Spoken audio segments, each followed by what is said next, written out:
What are we expecting the rest of the tournament? We've kind of got a feel of the teams now, and it's kind of, it's never goes the way you kind of predicted, I guess. We'll start with Patricia. Just what are you kind of hoping to see, and what do you expect to see the rest of the way in this tournament?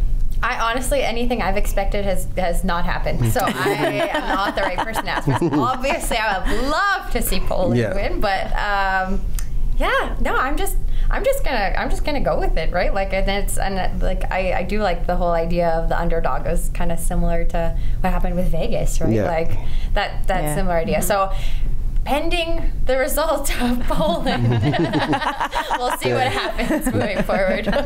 Joe, what do you think you can expect? I think there's a lot more surprises, I think, in store in this tournament. I get, not to bring it back to Spain again, but when they won their World Cup Euro, they came into each tournament and you felt like, oh yeah, this team's got it. Yeah. They're going to do well.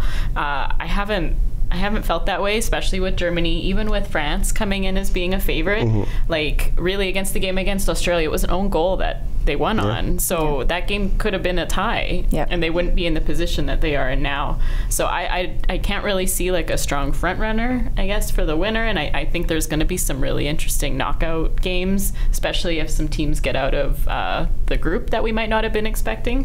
Like in Australia or in Iceland. I think that would be really interesting kind of first round after that. So I'm looking forward to the surprises that are coming. And Emma, your thoughts? I'm expecting more beer.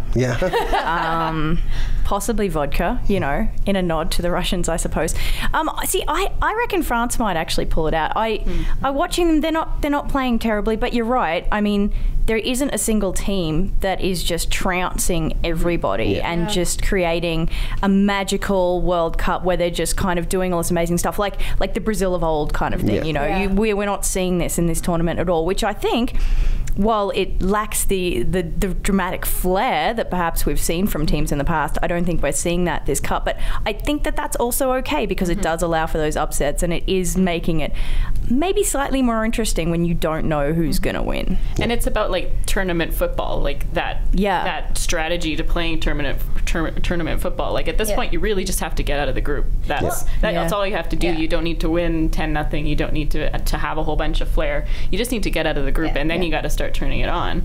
So it's not always fun to just watch a team blow the other one out of the water. Like at the end of the day, right? Like these scores have been pretty even. And so right. it makes for a more interesting game, because you're like, oh my god, like any sort of wrong step could change everything, right? So Russia's the only ones that they had 5-0, right? That's been the biggest. That's been the biggest. Well, that is perfect. I really appreciate you guys coming on. This was awesome.